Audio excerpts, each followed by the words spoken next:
Hello fellow sewers, it's Diane from Spencer Ogg Sewing Patterns here with another Friday freebie as part of my 30 minutes make series. So here it is, the Effortless Twin Pouch. It's an amazingly quick and beginner friendly project, needs very few components and you can make it in just about any shape and size to suit your requirements.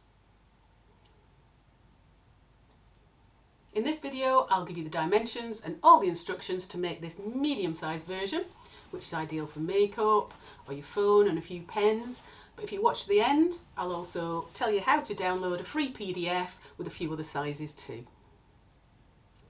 Please give the video a thumbs up and subscribe while you're on here. And to receive a once monthly note to your inbox with what's new and tutorials and patterns I'm releasing, along with offers and competitions, do sign up to my newsletter and I'll add all my links in the text below the video.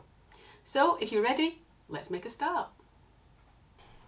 So for this project, we're not going to need much. We're going to need an outer fabric.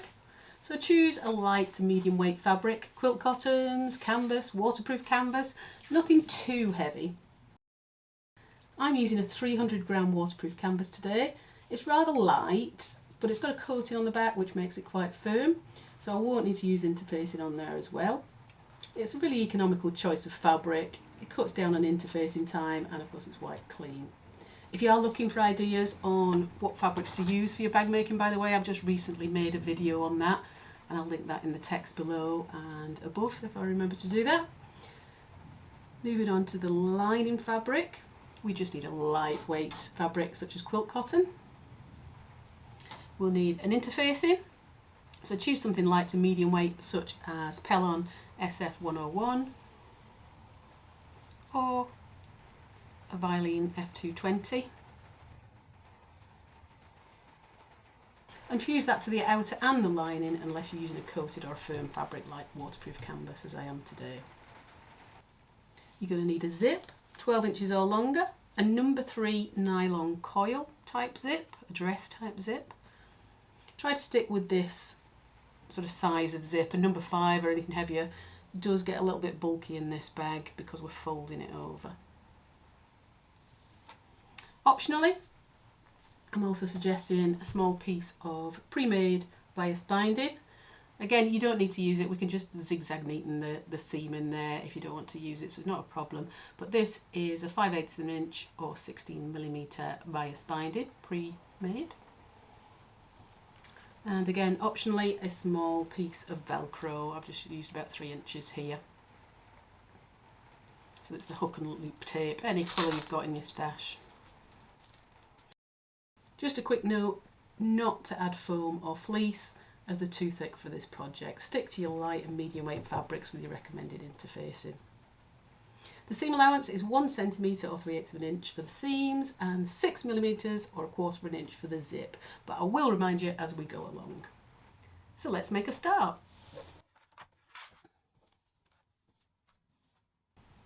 So first of all, let's cut our outer and our lining.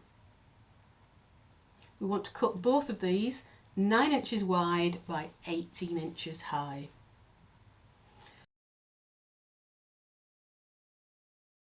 Cut them accurately. Both pieces need to be the exact same size. Cut one on top of the other if you can, just to be sure, and press your fabric before cutting just in case it shrinks. Whatever you do, don't make your lining smaller than your outer. I know I do it all the time, and as bag makers we all want to do that, but it won't work for this project. So just make sure they're exactly the same. It doesn't do any harm to press your zip too, or press your zip tape, as some zips do have a little shrinkage in them and it helps to create a straighter zip insertion. Use a zip or a piece of continuous zip tape that's about 3 inches longer than your top zip edge, that's the shorter edge. So in this case we've got a 9-inch top edge, so we'd use a 12-inch zip or longer. Mine's a bit longer, it's just because I've pulled it out of my stash. We just want a little bit of extra to hang over both sides to make it easy to top stitch when we get to that point. So if we're ready, let's go sew. So our first operation is to insert the zip. So take your outer fabric. I do like to baste mine on first, rather than do it in one sandwich. So lay your outer fabric right side up.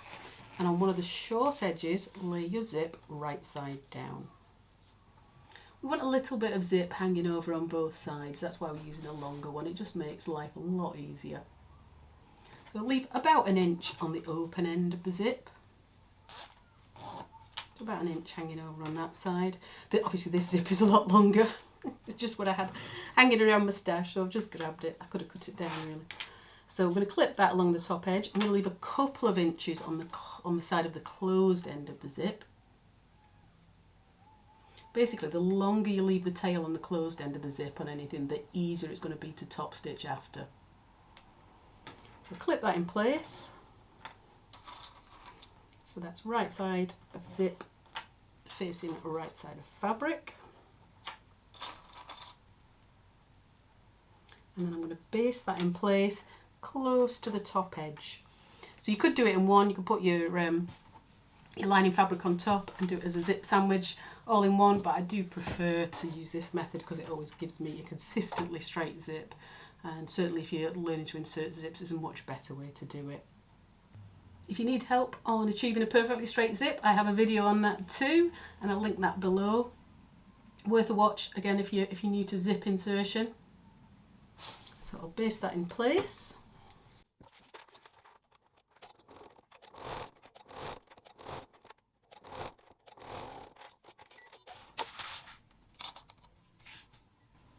So I've just basted that within that 6mm seam allowance, so less than the seam allowance I'm going to use to insert the zip itself. So place it flat again with your right side facing up, your zip still facing downwards. Grab your lining piece and place that face down on top. And match up all the edges and clip in place.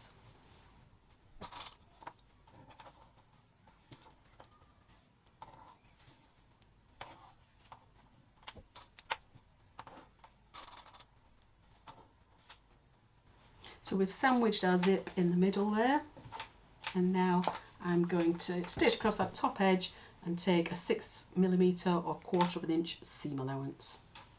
I'm going to flip it over because I find it easier to stitch from the side that I've already stitched because it holds the fabric in place better.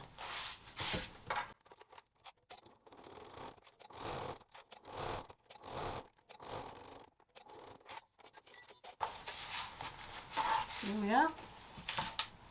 It's the first side of my zip attached, so if you open that out and take that to the ironing board, flip your fabrics with wrong sides together now and give that zip edge a good press. So they're nice and pressed crisp. Make sure your fabrics are still matching exactly at the bottom. You can still trim them at this stage if you need to. So I'm just going to top stitch that zip edge now, about 1/8 of an inch or 3mm from the folded edge. You can do a double line of stitching if you like to give a twin needle effect.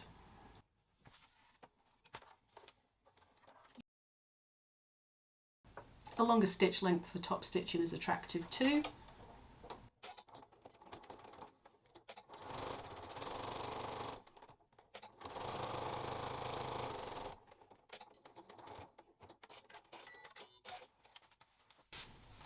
And so keep snipping any thread ends, then you don't have any poking out at the end. So just one line of top stitching, but as I say, add a second line of top stitching if you like. So now we're going to repeat with the other side. So I'm just going to grab the outer and fold it upwards with the right sides together.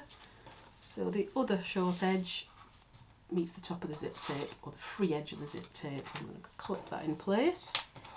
Just briefly flip it over to make sure that everything's matching. Make sure it's all in line. Yeah, so we're leaving the lining loose now. We're just basting this one side at a time to help us achieve that nice straight zip edge. So again, I'll baste across the top of that zip, close to the top edge, so within the 6mm seam allowance or less than the 6mm or 1/4 of an inch seam allowance.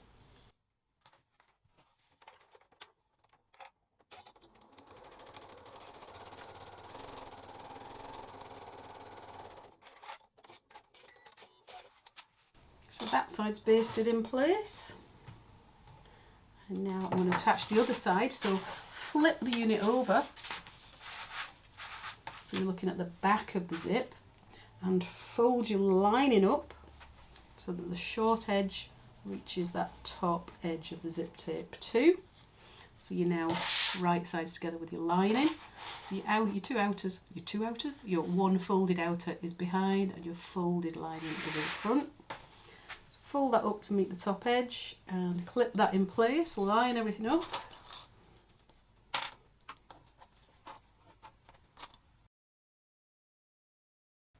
And now I'll stitch that with my 6mm or 1/4 inch seam allowance.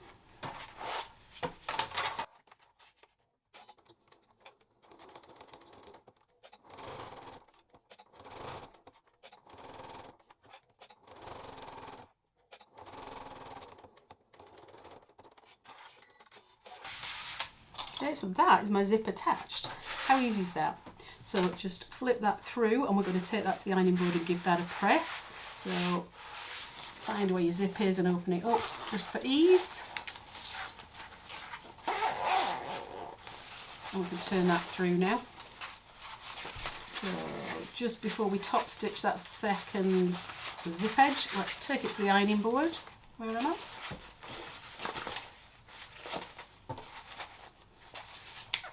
And I'll give that second side a nice firm press first.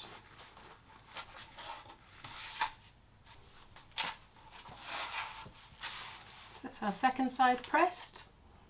Now we can top stitch along there again, 1/8 of an inch or 3mm from the folded edge. Again, 2 lines of stitching if you prefer. This is where the longer zip tail comes into play, of course. If your zip tail was here, or you had a fixed zip there, you're going to struggle to get in to top stitch it right to the end, so that's why it's better to have a slightly longer zip tail. It doesn't need to be as long as that. If you are using continuous zip, by the way, do zigzag the end so you don't lose your puller.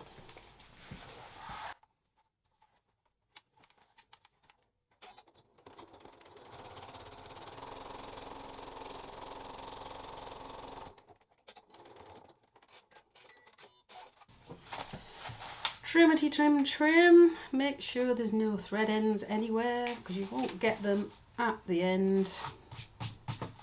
Much better to do it now. There we are, just check your zip is inserted beautifully.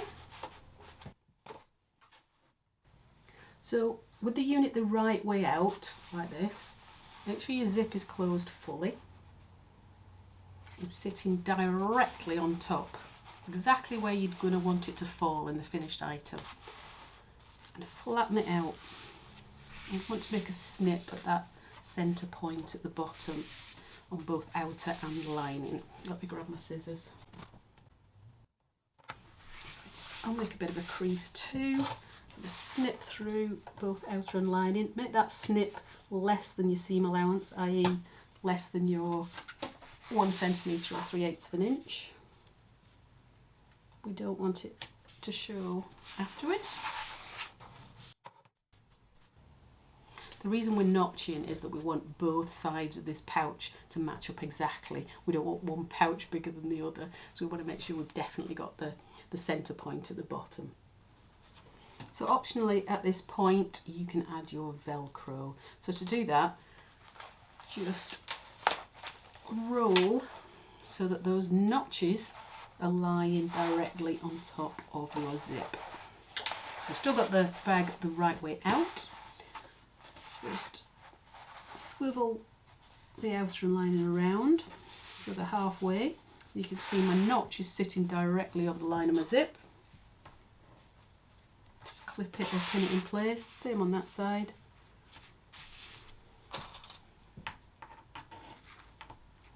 Just fold it in half along the zip just to make sure that they are exactly the right size or matching.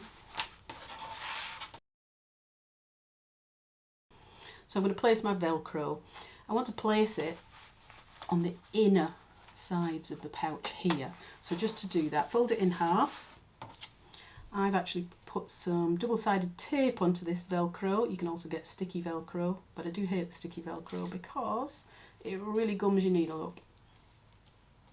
So I'll just take my double-sided tape off. So I've got the two sides stuck together at the moment. So just to position, lift one of those sides up and place it around about in the middle. It doesn't have to be exact.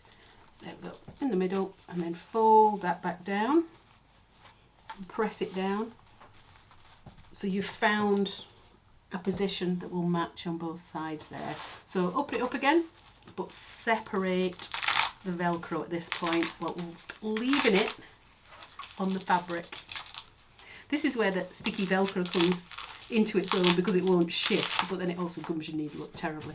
So I can now stitch those on. So I'll take these clips off for now because I only want to stitch it through the outer fabric. So I'll open my zip again. As I say, this Velcro is completely optional. You can also add cam snaps at the end or rivets at the end if you prefer, just to hold those two pouches together. But I do like the Velcro because you don't have to be exactly spot on with the positioning when you're applying it. It's a bit more forgiving than cam snaps. So I actually wouldn't put cam snaps on until right at the end. I wouldn't put them on here because every millimetre you move a seam is going to throw off your cam snaps. So when we're sewing those, just pull the lining out of the way. We're just stitching them to the outer. Do it on the free arm of the machine if it's easier.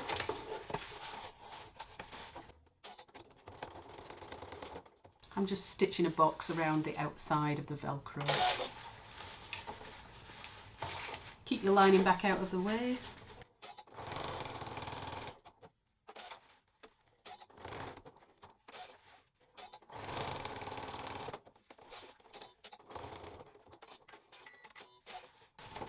Other one, lining out of the way.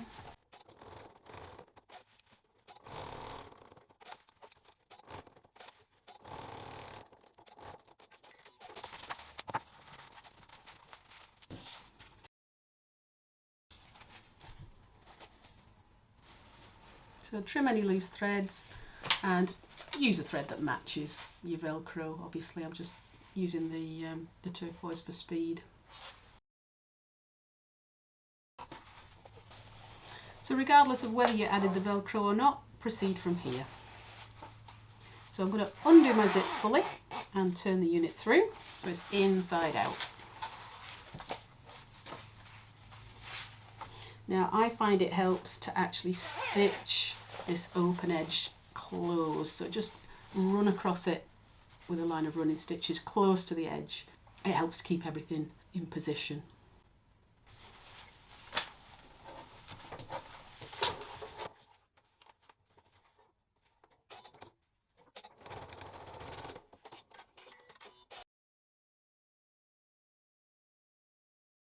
Just a quick stitch really does aid the positioning of everything.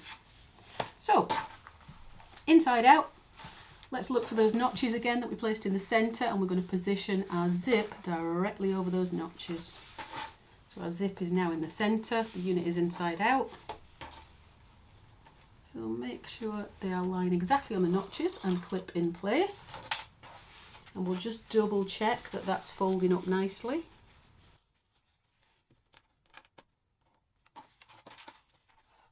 So you can see the middle of the zip is lining up exactly with that notch I made. Fold just to make sure everything's lining up. So if your zip is folded across the top exactly, your two pouches should end up the same size. If they're not, you've still got time to adjust. You just need to move your zip one way or the other. But if you're over your notches and your notches were in the central position to start with, then you should be fine. So let's clip along those side seams.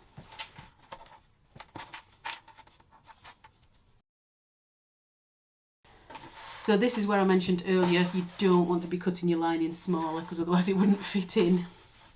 So clip those in place. This should fit exactly.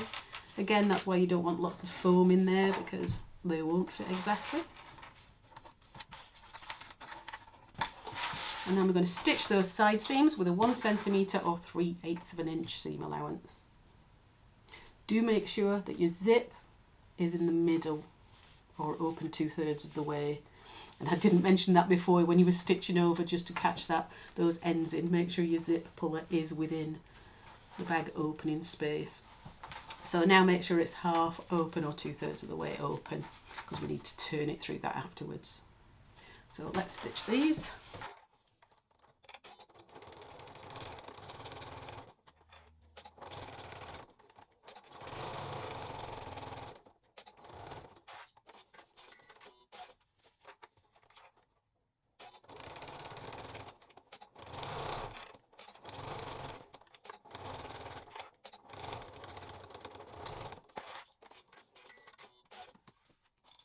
That's our side seams done.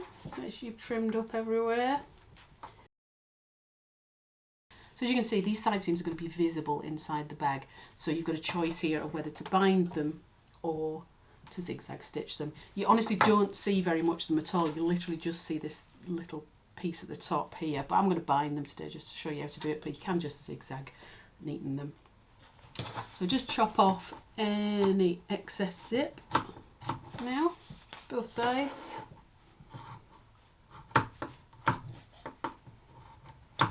Make sure that that line is nice and straight. As I say, just go ahead and zigzag neaten those if you like. I'm going to use a little bit of bias binding. So I'm going to grab a piece just slightly longer than the length of that side seam. Now, I'm lazy, so we all know to attach a piece of bias binding, we should do it properly. Obviously, open it up, stitch it along the crease, fold in the sides, fold it over and then stitch it again. But you know what? Nobody's going to see this at the bottom, nobody's going to see it anywhere, so I'm just going to do it the lazy, easy way. I'm going to fold that bias binding in half and just stick it over the edge with some clips and sew it in one. And I'm not even going to turn it under at those very bottom edges because you're not even going to see them. So for speed and ease, just fold it directly over.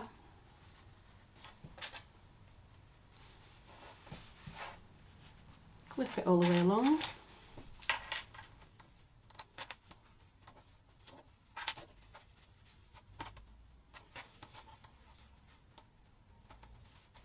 Doesn't have to be a matching binding, it looks nice in a contrast too.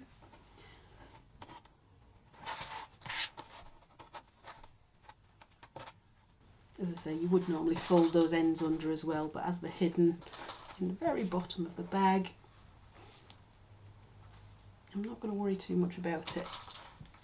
It's not like this is on display on the outside of a bag, it's literally just to neaten this seam.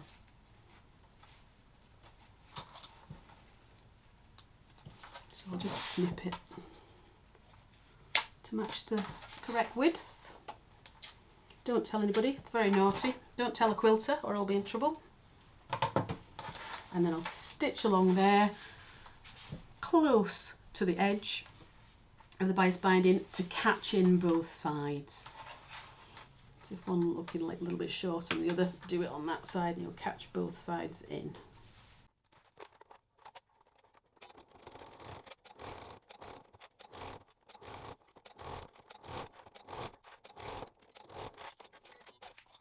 One done, trim, and let's do the same with the other.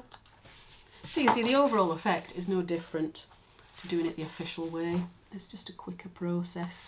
If I was binding something and it was on the outside of the bag, I would do it the slower method, because it would look better. But for this, it's inside, it's hidden, you're not going to see it. And it gives a nice finish anyway. So let me do the other side.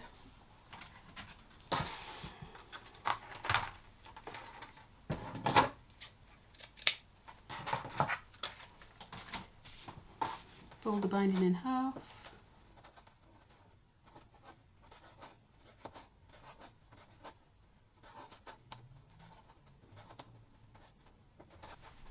And just slip the raw edge into it and clip in place. Same as previous.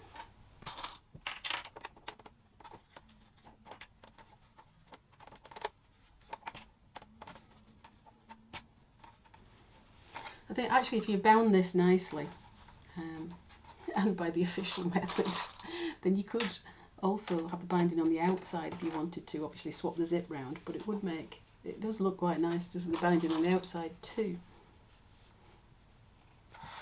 Okay, snip off my excess at the ends.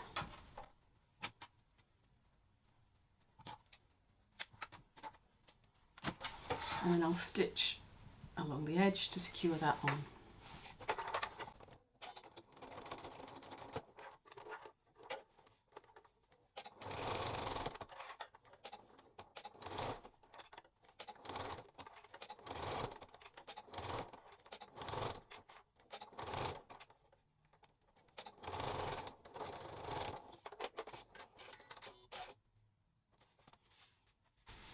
Just check both sides. If you have missed anything anywhere, you can always go back and do another stitch line. Looking very pretty.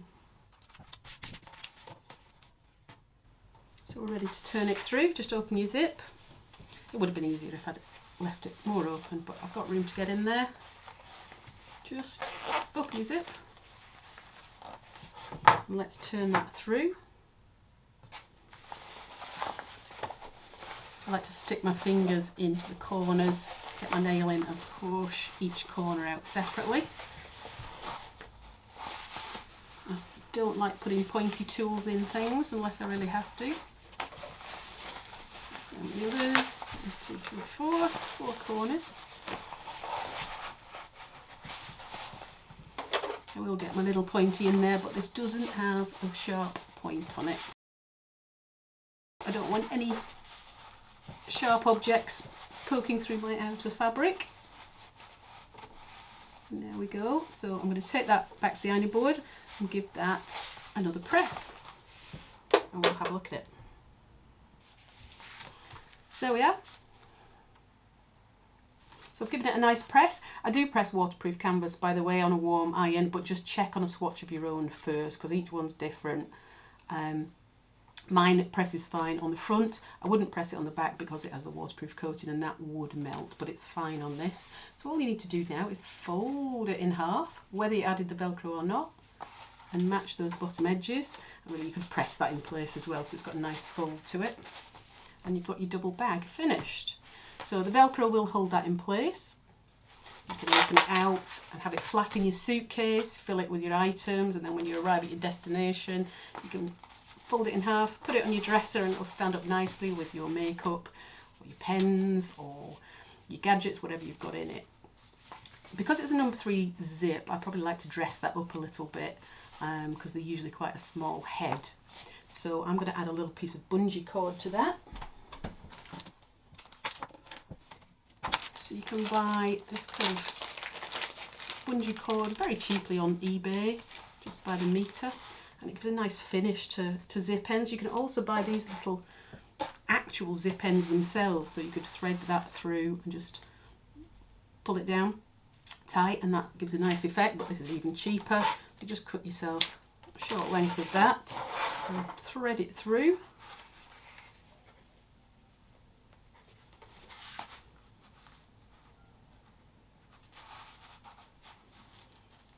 And a knot in that will hold it in place.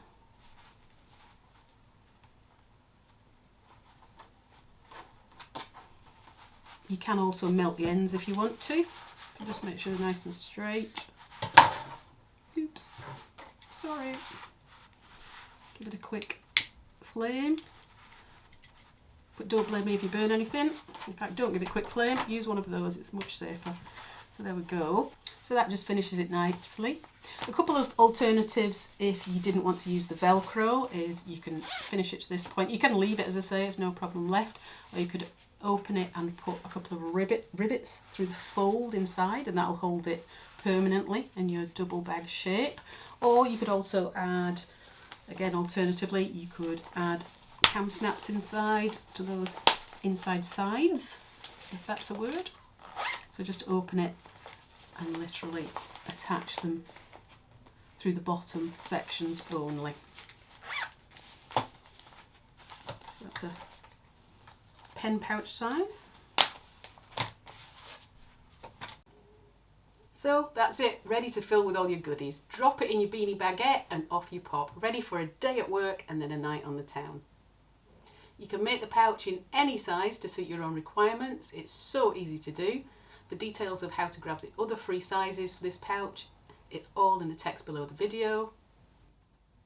And once you get the hang of it, you can add a badge, a pocket inside, make it whatever size you want. It's a really simple construction without much interfacing at all.